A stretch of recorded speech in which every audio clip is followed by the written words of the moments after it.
Crafters, tudo bem com vocês? Mais um episódio no ar, mas já sabe, se inscreve, curte, comenta, compartilha e ativa o sininho para você não perder nenhum episódio. E a convidada que está aqui hoje tem uma das vozes mais atentas quando o assunto é aposentadoria no Brasil. Ela já ajudou milhares de pessoas que teve benefícios negado pelo INSS. Tem mais de 22 mil seguidores nas redes sociais e hoje a advogada que está aqui, o nome dela é Mônica Lucioli e vai tirar todas as dúvidas sobre aposentadoria, porque ela é a especialista e vai dizer tudo para vocês. Nova geração, será que vai se aposentar?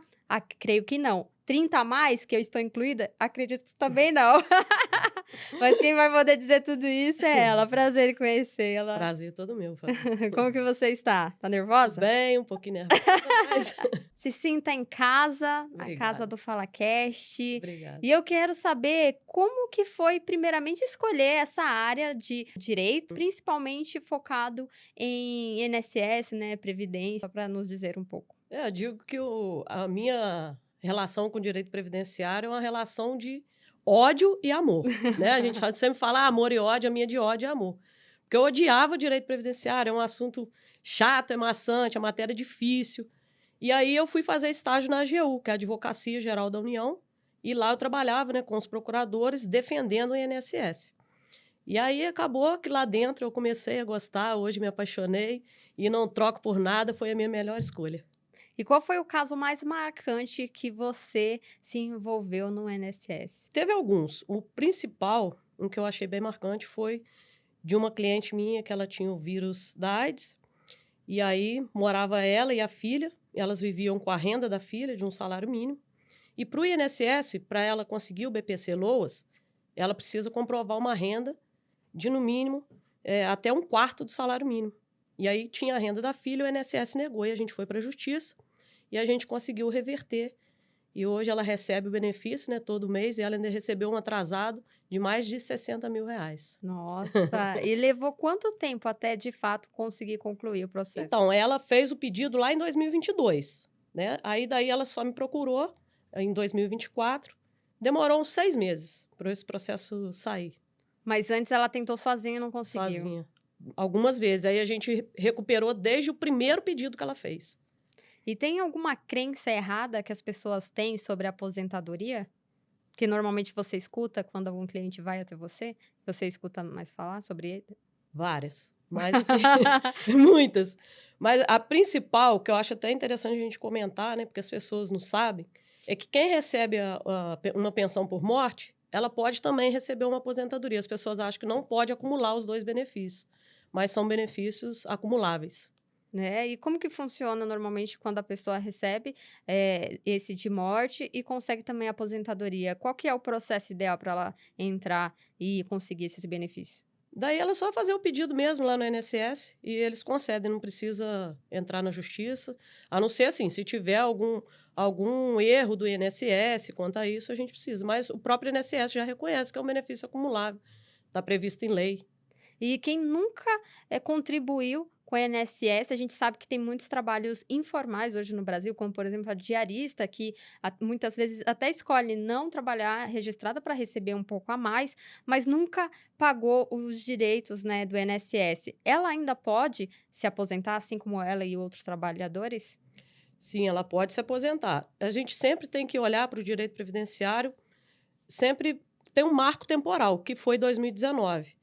Né? As pessoas que começaram a contribuir depois de 2019, ela não aposenta mais por tempo de contribuição.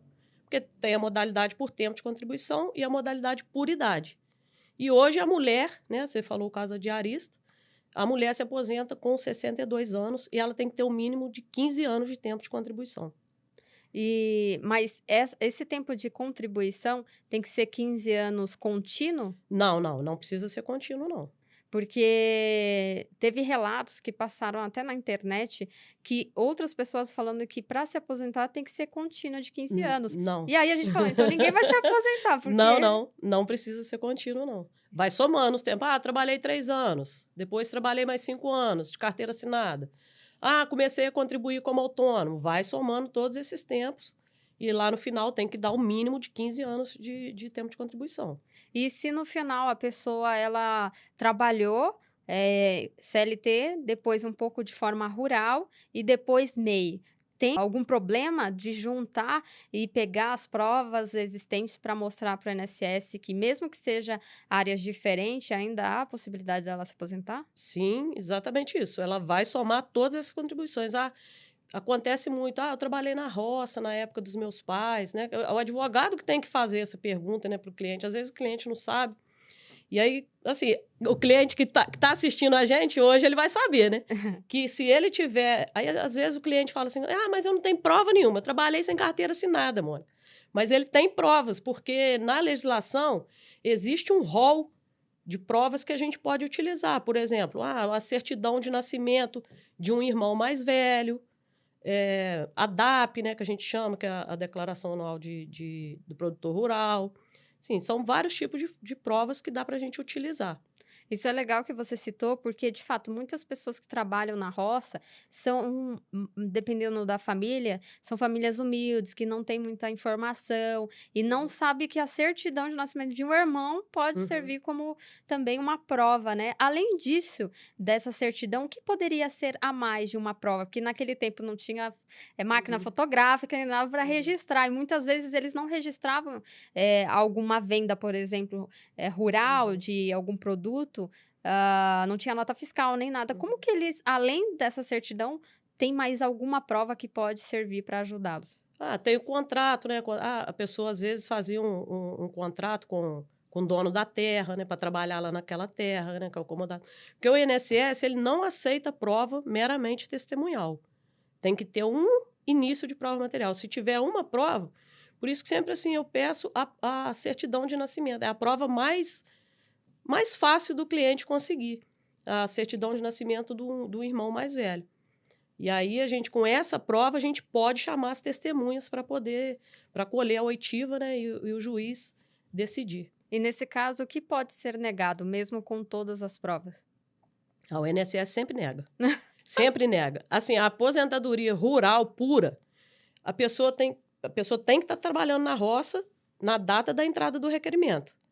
E o que a gente estava falando antes é a aposentadoria por idade híbrida, que junta o tempo rural mais o tempo urbano, independente se o tempo urbano foi antes ou depois, né? Ela pode ter trabalhado na roça lá atrás e hoje ela vem contribuindo. Entendi. E hoje, quais são as aposentadorias que existem no Brasil? Nossa Senhora, vai elencar todas? As principais. Aposentadoria por invalidez, aposentadoria híbrida, aposentadoria por idade urbana, por idade rural. Mas, assim, uma que eu queria dar destaque... Só uma dúvida. Você falou, que me chamou a atenção, não vai fugir a pergunta. Você falou idade rural e urbana. Eu achei que era igual, não é, então? Não. Quem trabalha na roça, né, a aposentadoria rural pura, que é 15 anos trabalhando na roça na data da entrada do requerimento. Ela tem que estar trabalhando hoje na roça e ir lá e fazer o pedido. A mulher aposenta com 55 anos. 55? 15 anos de tempo de roça. Entendeu? Aí ela precisa juntar as provas. Né? E aí as provas, hoje tem também, né, igual eu te falei, a DAP. Hoje é mais fácil. Porque ela vai lá... Todo produtor rural, ele tem um cadastro. Né? Ele tem aquele cadastro e ele vai utilizar isso como a prova. Entendi. E urbano é os 62 anos. 62 anos, a mulher. E para o homem? 65 anos. 65. Né? Aí o homem, se ele começou a contribuir, isso na urbana, se ele começou a contribuir depois de 2019, aí são 20 anos de tempo de contribuição.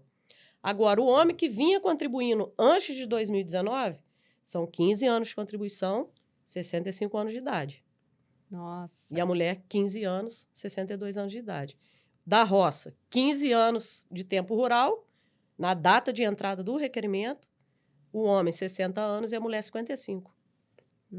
Olha e aí, eu estava te falando, a aposentadoria que eu queria dar destaque é a aposentadoria da pessoa com deficiência. O que é considerado deficiência lá no INSS para fins dessa aposentadoria? Quem tem condromalácia, coxartrose, síndrome do manguito rotador, hérnia de disco, várias outras, visão monocular, perda auditiva, Aí, se ela conseguir comprovar a deficiência, né? Se ela tem essa deficiência, tem o laudo médico, vai passar pela perícia do INSS e ficar comprovada a deficiência, o homem consegue aposentar, né? Se for uma deficiência leve, o homem consegue aposentar com 33 anos de tempo de contribuição. E a mulher, 28. E não tem idade mínima, porque depois de 2019, a maioria das aposentadorias exigem idade mínima. Essa aposentadoria não tem idade mínima, a pessoa pode continuar trabalhando. A aposentadoria por invalidez, a pessoa não pode voltar a trabalhar. Agora, outra coisa importante também da aposentadoria por invalidez. Às vezes, a pessoa está recebendo uma aposentadoria por invalidez e fica querendo aposentar na aposentadoria comum. Ah, não, Mônica, eu quero trocar, hoje eu já tenho os requisitos para aposentar, já completei a idade. Eu falo, não, calma, fica na aposentadoria por invalidez. Por quê? A aposentadoria por invalidez, se a pessoa lá no final da vida, a tendência é que a gente fique doente, a gente precise de um terceiro para cuidar da gente. E na aposentadoria por invalidez, ela pode receber um acréscimo de 25% nessa aposentadoria se comprovar que ela necessita da ajuda de um terceiro.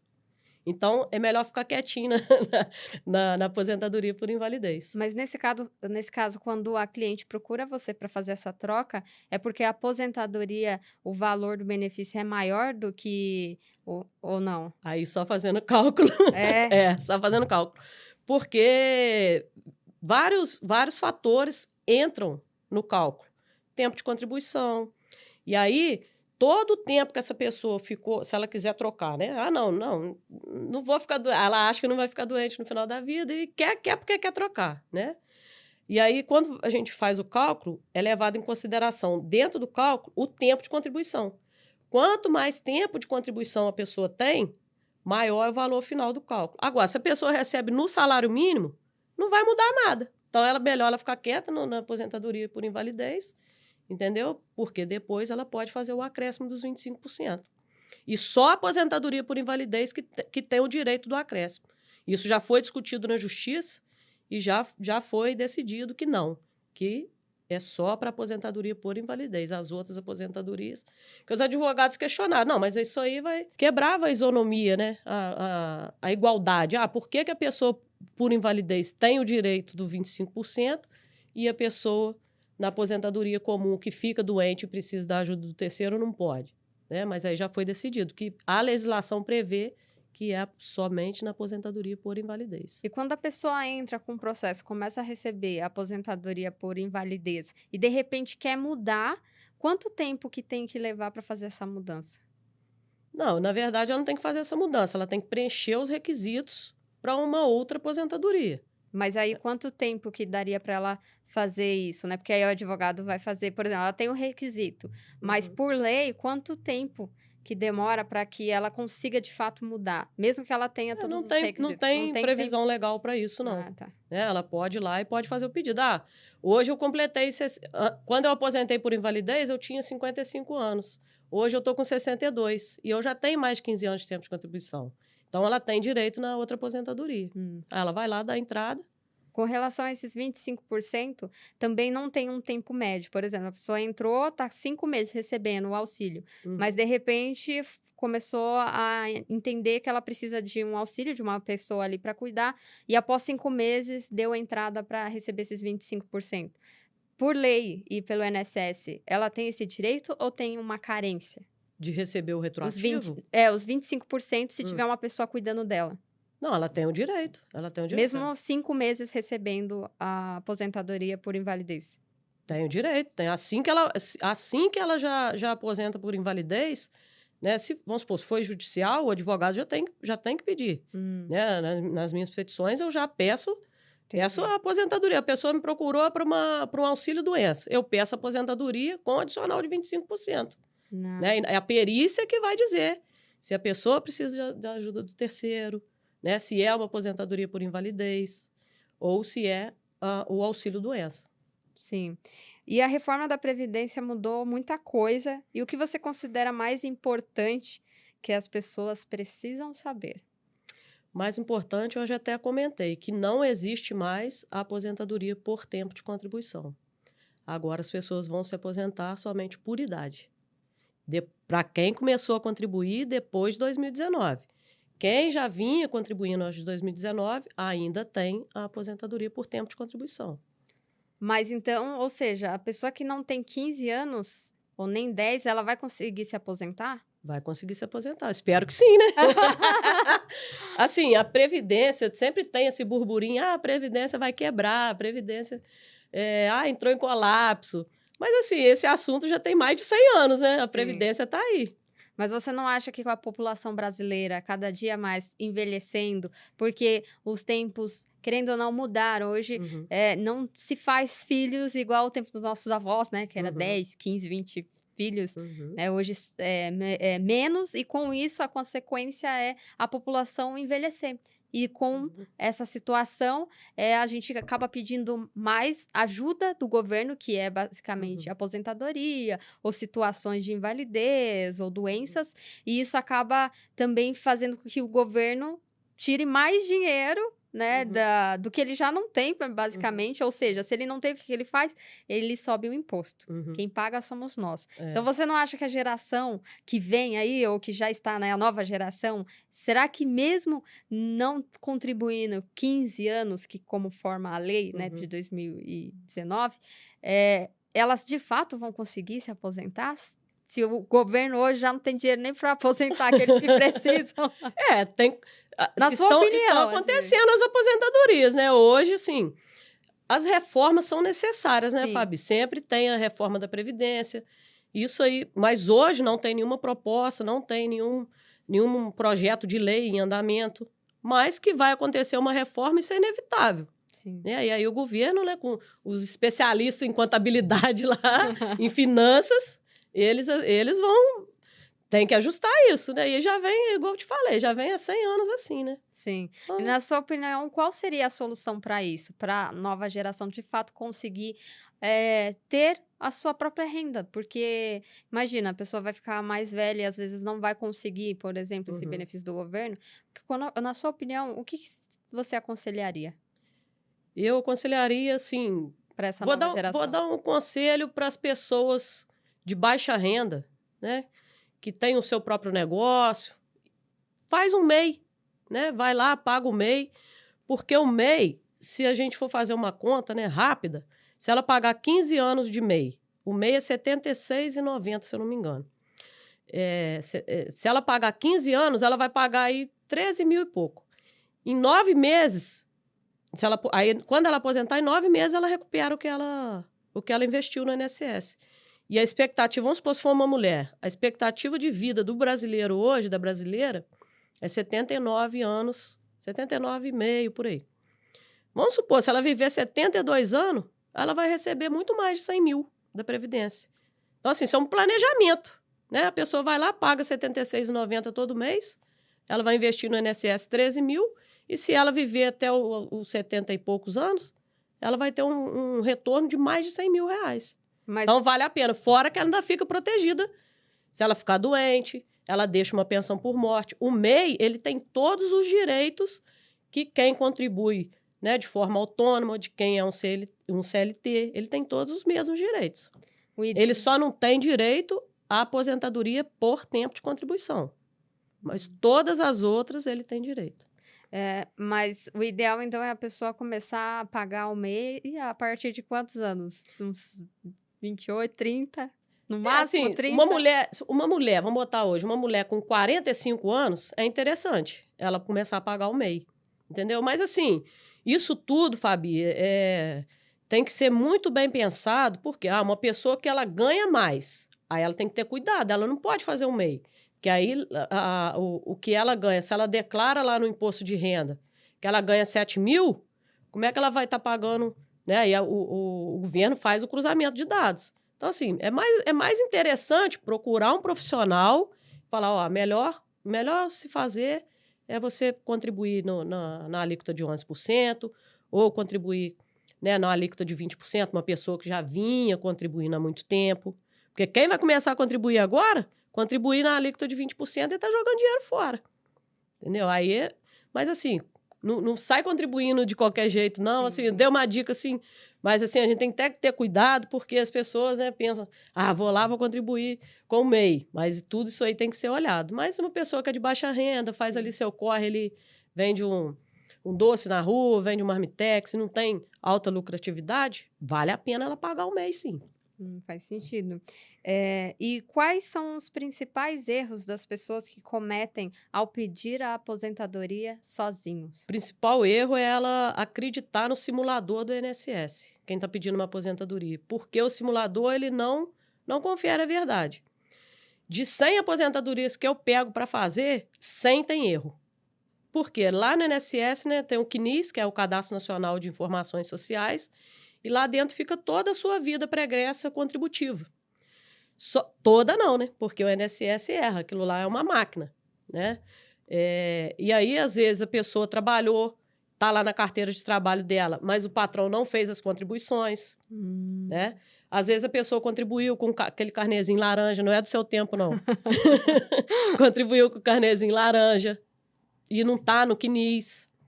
Tem erros no CNIS que a gente chama de indicadores de pendência que precisam ser resolvidos. Vamos supor, você trabalhou, aí seu patrão foi lá, né, CLT, seu patrão foi lá, fez as contribuições depois que você saiu do serviço. Contratei uma pessoa, ficou trabalhando para mim, não, agora saiu, vou lá, vou contribuir. Né, o chamado contribuição extemporânea. Essa contribuição extemporânea não conta para sua aposentadoria. Aí a gente tem que fazer provas de que você realmente trabalhou, pegar a sua carteira de trabalho. E isso aí, dentro do INSS, é humanamente impossível. Hoje o INSS tem mais de 2 milhões de requerimentos em análise. É humanamente impossível olhar um por um, né, pegar a carteira de trabalho de uma pessoa, olhar... Sim. É o robô que faz essa análise. Né? Em alguns casos, é lógico, né? O servidor pega lá, abre uma exigência para a pessoa juntar documento. Mas, assim, a grande maioria, o robô faz a leitura do CNIS, né? Que é esse documento em PDF, faz a leitura e o que está ali é o que ele acha que você tem de tempo de contribuição. Mas, na verdade, como eu te falei, de 100 está errado. Ou seja, vai ter um retrabalho para depois buscar provas e falar com o chefe, se estiver vivo o chefe, para poder resolver isso. A pessoa sempre acha que ela pode confiar no INSS. Vai chegar lá, não, é um órgão público, né? Vou lá, vou levar minhas carteiras de trabalho, mas infelizmente não é o que acontece. O INSS nega muito benefício que a pessoa tinha direito. Eu percebo que quando a pessoa ela vai com um advogado, até mesmo um dia de perícia, é muito mais rápido quando envolve o advogado do que a pessoa tentar fazer direto pelo site. Na sua opinião, por que isso acontece? Porque aí o INSS ele faz a análise com mais cautela, né? Porque é muito fácil ele te dar uma negativa você sabendo que você tem um direito ou não. Mas o advogado sabe o que você tem. Então, ele é mais cauteloso na hora de fazer a análise. Porque eles sabem que não quero levar mais um processo nas costas, né? Mais ou menos isso. Mais isso. E eu queria saber se é legal, de forma de lei mesmo, a pessoa receber uma notificação, que é no e-mail, avisando que a perícia foi remarcada. Suponhamos que seja 8 da noite que eles enviam esse e-mail falando que foi remarcado. E a pessoa não visualizou, porque às vezes a pessoa é de idade, dorme cedo, não visualiza o e-mail. E aí a perícia é 7 da manhã. Não bateu as 24 horas. Por lei, isso é válido? É questionável, né? Agora, vou dar uma outra dica. Quando for fazer pedido de auxílio-doença, gente, tem um campozinho lá, pelo aplicativo, que você tem a opção de acompanhar o requerimento por e-mail, pelo aplicativo. Sempre coloca que não, porque aí o INSS é obrigado a enviar uma notificação para o seu endereço. Né? Isso é uma dica que ninguém fala, mas eu estou falando. Quando for fazer um pedido de auxílio-doença, não clica no ícone de eu quero acompanhar pelo aplicativo, quero acompanhar por e-mail, porque aí eles são obrigados a enviar a notificação por AR, né? E nesse caso do exemplo, isso é muito bom que você falou, já fica a dica, a gente ficar atento. Mas o ponto do e-mail, se não deu as 24 horas e a pessoa foi até a perícia porque não chegou a ver o e-mail, eles são obrigados a atender aquela pessoa? Daí eu acho que a medida melhor é entrar com uma ação judicial. Entendeu? Porque isso aí fere o princípio da razoabilidade. Não é razoável, né, gente? Fere o princípio da razoabilidade. A administração pública, ela precisa ponderar isso. Sim, com certeza. Eu vou ler uma pergunta aqui que é um pouco mais extensa, mas... Exato. Nos últimos meses, o INSS passou por muitas mudanças internas, como a gente falou aqui, inclusive com a demissão do presidente por suspeita de corrupção. Isso afeta, de alguma forma, quem está tentando se aposentar ou solicitar o benefício? Digo que indiretamente, sim. Mas isso aí é minha concepção, tá, gente? Porque sempre quando acontece algo dessa forma, acontecem muitas negativas, né? Por quê? Assim, esse é o meu pensamento. Não estou dizendo que o INSS faz isso, mas começa a criar uma subjetividade da pessoa que tá fazendo a análise de que a Previdência vai quebrar. E aí, isso é o que eu penso. E aí ela fica... Nossa, eu vou negar esse benefício aqui, porque eu não estou com tanta segurança para poder conceder. A Previdência vai quebrar, olha só o que está acontecendo. E aí, sempre quando... Assim, é fato que sempre quando acontece, dá uma notícia assim, começa a chover negativa. É. Então, indiretamente, eu acho que sim. O que é o tempo de contribuição especial e quem tem direito? Tempo de contribuição especial é voltado para aquelas pessoas que trabalharam expostas a agentes nocivos à saúde, né? Como ruído, trabalhou com arma de fogo, trabalhou em altura, agente químico, biológico, né? Um enfermeiro, um frentista. O pessoal do Exército se enquadra nisso ou não? Do Exército aí já vai mais para o regime próprio, né? De previdência. Eles têm outro, para o regime militar, tem o regime próprio de previdência deles. Né? A minha especialidade é o INSS, então, assim, para a gente falar né, da legislação do regime próprio, tinha que aprofundar mais esse lado.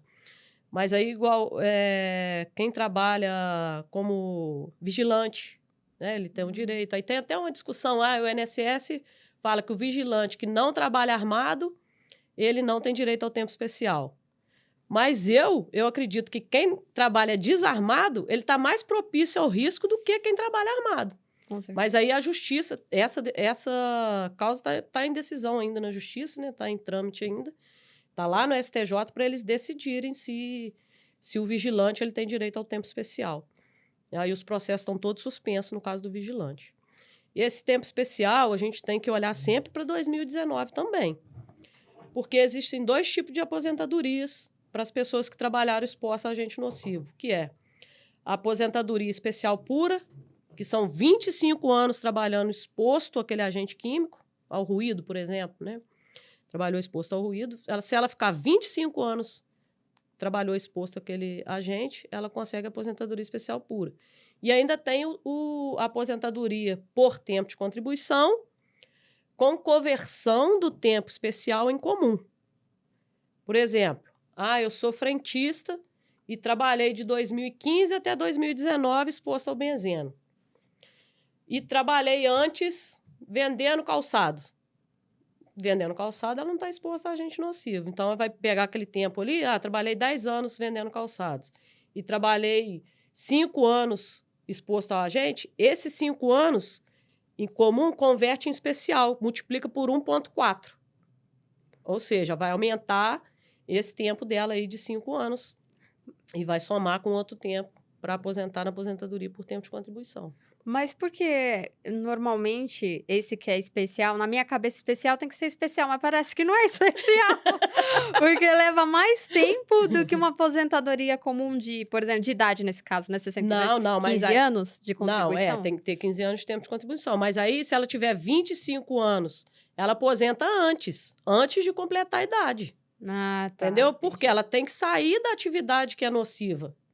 Quando ela aposenta, ela tem que sair daquela atividade. Então, trabalhou 25 anos, ela foi lá, fez o pedido de aposentadoria dela, ela tem que afastar daquele trabalho. Mas ela pode trabalhar em outra atividade. E a pensão por morte é vitalícia? Quais são os critérios atuais? Então, depois de 2019, né? Sempre é tudo 19, É tudo, eu vou falar isso, gente. A pensão por morte foi o benefício que eu acho que teve mais impacto. né, com a reforma da Previdência. Porque, no caso, para a aposentadoria ser vitalícia, a aposentadoria não, a pensão por morte, vou matar o homem, né? Eu sempre gosto de matar o homem. O cara tem que ter tido, né? O falecido tem que ter tido pelo menos 18 meses de contribuição, pelo menos, e tem que comprovar uma união estável de 2 anos ou mais. Né? Se for menos de 2 anos de união estável, o cara pode ter 15 anos de tempo de contribuição, ela vai receber só 4 meses. E aí tem uma tabela progressiva também, a depender do tempo, pela idade, né, da mulher, né, que eu matei o homem, a idade da mulher, e vai progredindo. Tantos anos, aí recebe 3 anos. Né? Mas aí de cabeça eu não sei. Mas então não é vitalício? Vitalício se a mulher tiver mais de 45 anos e o falecido ter contribuído mais de 18 meses de tempo de contribuição, ter feito mais de 18 contribuições e provar a união estável por mais de 2 anos. Não pode ser, comecei a ficar com o cara agora e faleceu, não, ele já contribuía há muito tempo. Não, ela vai receber só 4 meses. Então, entendeu? Se aconteceu a fatalidade do homem e ela tem 45, ela vai morrer recebendo Se ela tiver mais de 45, sim. E se tiver mais de 2 anos de união estável e o homem... Aí vai receber o resto da vida. Recebe o resto da vida. Agora, antes de 45 anos, existe uma tabela progressiva. De acordo com a idade da mulher, vai aumentando o tempo, né, que ela vai receber a pensão. E o que você acha dessa pensão vitalícia, na sua opinião, como advogada? Eu acho que é um direito, né? É um direito. A pessoa ali viveu, às vezes, né, com outro, ela se dedicou a vida ao outro. Hoje em dia, graças a Deus, né, as mulheres têm focado mais nos seus trabalhos, às vezes o homem que fica dentro de casa, né? E como eu gosto de matar o homem, por isso que eu tô dando esse exemplo. Mas, assim, eu acho justo. E eu acho justo também o que aconteceu na reforma, né? Porque se uma pessoa começou a conviver agora, ela vai ter direito a uma pensão vitalícia, né? Sim. Eu acho injusto, né? Aí a gente que paga os impostos vai ficar pagando por isso. Agora, eu queria dar uma dica também. Se a pessoa, né? No caso, se a mulher, já que eu matei o homem, se a mulher, ela recebia mesmo que ela separou, e ela recebia uma pensão alimentícia judicial, né, que foi discutido isso na justiça, e vamos supor que o juiz deu lá, você tem que pagar 2 anos de pensão alimentícia para essa mulher. Ela pode fazer o requerimento da pensão por morte, que ela vai receber o tempo que ela teria o direito de receber a pensão alimentícia. Olha, tem muita gente que nem sabe. Nem sabe. Esse tipo de benefício, aparentemente, parece ser um pouco mais complexo, porque envolve muitos documentos, muitas informações. O ideal é que essa pessoa procure um advogado para auxiliar ela nesse processo? A pensão por morte, né, eu não considero muito complexo, não. Porque a pessoa precisa juntar 2 provas materiais, né? O INSS não aceita prova meramente testemunhal. Estou falando no caso de uma união estável, né? Que a pessoa não tem uma certidão de casamento. Mas aí ela pode pegar duas provas materiais e levar para o INSS. Não é difícil, não. A pensão por morte não é um benefício que é muito negado, não. E você acredita que esse é o benefício mais fácil de ser aprovado ou tem algum outro que o INSS aprova com mais facilidade? Acredito que a aposentadoria por idade, quando a pessoa já cumpre os requisitos, tem muito tempo de contribuição, fez a idade, não tem muito mistério, né? E a pensão por morte também, eu acredito que não seja um benefício. Para quem tem união estável, é um pouquinho mais complicado. Mas para quem é casado, não. E qual que você acredita que é o mais negado, o mais difícil? Auxílio-doença. Auxílio-doença e BPC-LOAS. Qual que é a diferença desse do LOAS para o auxílio-doença?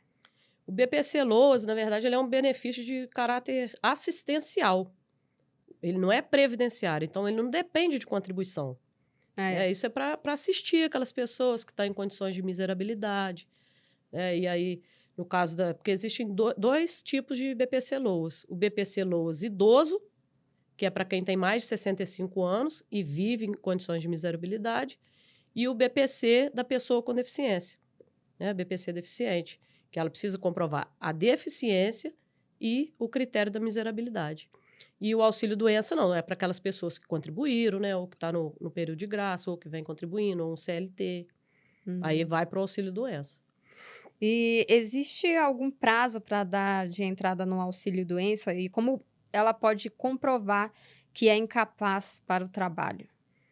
Para comprovar a incapacidade, ela precisa de um laudo médico, né? No caso, exames de imagem, né? Se for o caso, né? De uma patologia ortopédica. No caso do CLT, né? Os 15 primeiros dias é o patrão, né? O empregador que faz, que é o responsável por fazer o pagamento daqueles 15 primeiros dias do atestado. A partir do 16º dia, a empresa, né, manda a pessoa procurar o INSS. E aí, a partir desse 16º dia, ela tem 30 dias para poder fazer o requerimento. Ah, não, mas o meu atestado é de 90 dias. Vou deixar para pedir mais lá para frente, porque... E às vezes também a pessoa está acamada, sofreu um acidente, né? Mas ela pode pedir um familiar para ir lá, né? Aí existe essa perícia, né? Existe a perícia domiciliar também, que é difícil, né? CSI, mas existe, está previsto em lei. E existe a perícia, né, no hospital também. E o familiar, quando agenda a perícia, o familiar pode ir lá e levar o atestado. E aí é importante que ela peça antes dos 30 dias, né? Mesmo se ela estiver acamada. Né? Esse familiar tem que ficar atento para poder fazer esse pedido antes, senão ela vai ficar sem receber. Aí ela vai receber a partir da data de entrada do requerimento. Vamos supor que ela fez esse pedido lá no dia 40. Ela vai perder 10 dias, né? Quer dizer, não, ela vai perder 10 dias, não, ela vai perder 40 dias. Se ela fizer o pedido depois, 16º dia, fez o pedido lá na frente, ela vai perder isso tudo. Só vai receber a partir do momento que ela fez a data de entrada do requerimento. Nossa, e mesmo eu percebo que mesmo as pessoas, no caso que não é CLT, mas está tentando um auxílio-doença, vai lá e tudo mais, tá com laudo médico, tá com o CID, que é onde eles vão conseguir conferir se realmente é o médico que tá dando aquele laudo, tem raio-x, tem tudo. E ainda assim, tem pessoas na perícia que negam. Por que você acredita que isso acontece, mesmo tendo todas as provas sobre o auxílio-doença? Eu acho que alguns peritos, eles têm um olhar muito subjetivo sobre as pessoas, né? Eles não se atentam ali o que de fato está ali naquele laudo. E aí, sabe, assim, é meu pensamento, né, gente? O perito que fez isso, até me desculpa, mas eu acho que eles pensam, dá para trabalhar. Mas não é assim, porque a Organização Mundial de Saúde já mencionou que a incapacidade é quando você não está capaz, né? Se existe ali uma doença, se existe uma... Não é assim, dá para trabalhar, né? A pessoa, se ela está com uma incapacidade, não tem como. Exato. Na minha opinião, eu acredito que eles recebem por fora para não aprovar as pessoas. Eu não posso falar isso. Sim, eu sei.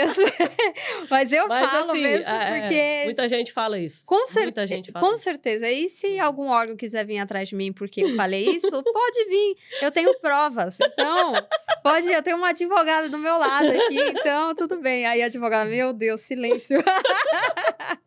Mas... não atua nessas causas, só é previdenciário. Mas eu fico indignada porque, de fato, eu sei que antigamente as pessoas se aposentavam por ter uma pressão alta. Antigamente, a pessoa machucava o pé, o torcia e já era motivo de se aposentar. Antigamente era assim. E hoje em dia não tem como, de fato. Tem que realmente ajudar as pessoas que não têm condições de trabalhar. E mesmo assim, com o laudo médico, eu vejo que esses peritos provavelmente não têm mãe ou são milionários que não vão precisar nunca do governo. É verdade. Quanto mais assim, né, Fabi? O perito, ele tem que se atentar para a profissografia, né? Que é... Qual a profissão que aquela pessoa...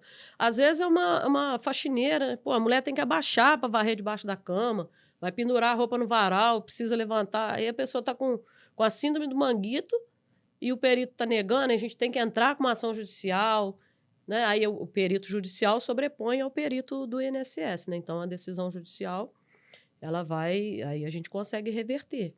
Mas, sim, tem muito perito judicial ruim também, tá? Com certeza. Muita gente Conheci pergunta muito também. assim. Conheci.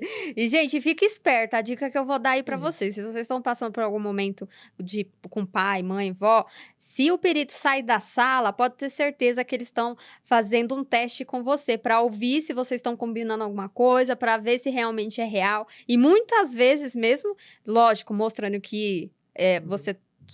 Sua familiar não tem condições de fato de trabalhar aqui, pelo amor de Deus, né? Não vai fingir. Isso é ridículo, né? Para as pessoas que realmente precisam. Ainda assim, eles vão lá e colocam que aí foi reprovado. Não é questão, né, Fabi, de fraude. Ninguém quer fraudar, não. A pessoa tá doente, ela tá ali procurando a INSS, ela quer, né? Ela precisa de ter um tempo para ela poder fazer um tratamento adequado. Sim. Para depois ela retornar ao trabalho. E aí tem um caso, né? Tem umas colegas que falam, pô, mas aí o cara foi fazer perícia. O cara é motoboy, aí foi com o capacete debaixo do braço. Mas isso aí não tem nada a ver. Pô, às vezes o cara é aquele único meio dele ir pra perícia. Né? O perito não pode negar por causa disso, porque ele foi com o capacete debaixo do braço. Ele tem que se basear nos laudos médicos que estão ali, com exame de imagem, né? E isso acontece. Bem mais do que...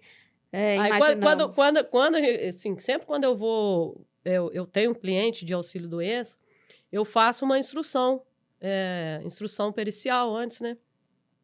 E aí, se fosse um motoboy, eu ia falar, não vai de moto, não. Pelo amor de Deus, me ajuda aí. Não é que a gente tá querendo fraudar, mas é porque a gente tem que jogar conforme o jogo. Pô, você tá negando porque o cara tá indo com capacete, mas o cara tem laudo, o cara tem exame, né? Aí, na sua opinião... Quando vale a pena contratar um advogado para ajudar na aposentadoria ou em outro auxílio? Eu como advogada, né? Eu sou suspeita a falar, mas eu digo que sempre, porque o INSS é assim, o previdenciário é um assunto muito complexo, né? Envolve muita coisa, perícia médica. Então, assim, no caso de uma pensão por morte, igual eu te falei, a pessoa já tem idade suficiente, já tem mais de 15 anos de tempo de contribuição, não tem necessidade. Vai aposentar no salário mínimo mesmo, sempre pagou sob o salário mínimo. Agora, o professor e o médico, né, profissionais da saúde, empresário que faz contribuições acima do salário mínimo, ele não pode de forma alguma ir sem um advogado, porque ele vai perder dinheiro. Isso aí é fato. Ele vai perder dinheiro. Por que isso acontece? Por conta do que eu te falei, o INSS ele vai o que está no CNIS ali. E o CNIS do empresário, nossa Deus, tem vezes que eu pego assim, que eu falei, nossa, arrependi de pegar esse processo para fazer, porque é muito erro que a gente tem que arrumar, entendeu? Existe um instrumento lá dentro do INSS que chama acerto de vínculos e remunerações, né? Que é só para a gente poder ir acertando os vínculos, né? Às vezes, não tem remuneração no CNIS. Então, assim, o professor e os profissionais da saúde, empresário que contribui acima do mínimo, ele não pode ir sem advogado, não. Porque, às vezes, aposentei, que beleza, mas ele aposentou com 3 mil, poderia aposentar com 5. Como você enxerga o futuro da Previdência no Brasil? A Previdência, eu acredito que não vai quebrar, gente, que vai ter reformas, né, como eu falei, ainda não tem nenhum projeto, não tem nada ainda lá no Congresso, mas possivelmente vão ter novas reformas e tudo vai se acertar. Não para de contribuir, não, gente, vocês precisam ficar assegurados. Às vezes tem muita gente na internet falando, a pessoa fica aí pagando INSS, ela podia estar depositando. Então, tem uns caras que falam aí, esses mentores aí de finanças. A pessoa podia estar juntando esse dinheiro, aí ela monta um negócio, aí não sei o quê. Mas ela não pensa que a pessoa pode ficar doente, né? E precisa do auxílio-doença, aconteceu um acidente. Para quem quer entrar na sua área, o que você aconselharia? Bora para cima! Os advogados aí que quiserem entrar no direito previdenciário, eu digo que foi a minha melhor escolha. É muito bom. Assim, demanda muito estudo. Eu fiz 2 pós-graduação, eu estudo todo dia, a legislação previdenciária muda todo dia tem uma portaria nova, todo dia muda. Mas, assim, quem tiver disposto, é uma área muito boa de trabalhar. E o que faz você continuar? Os honorários é muito bom. O honorário é bom, mas você entregar para o cliente ali e falar assim, eu consegui.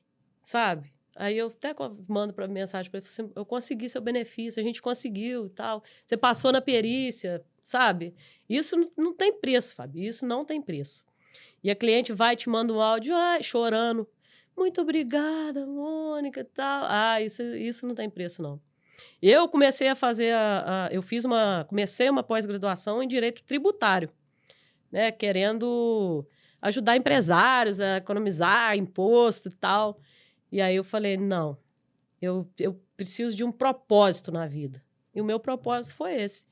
E, às vezes, muita gente vem me fazer pergunta, eu tiro dúvida de todo mundo, né? Claro, assim, humanamente impossível, né? A gente conseguir tirar a dúvida de todo mundo, mas sempre que eu posso, eu ajudo também as pessoas, entendeu, Fabi?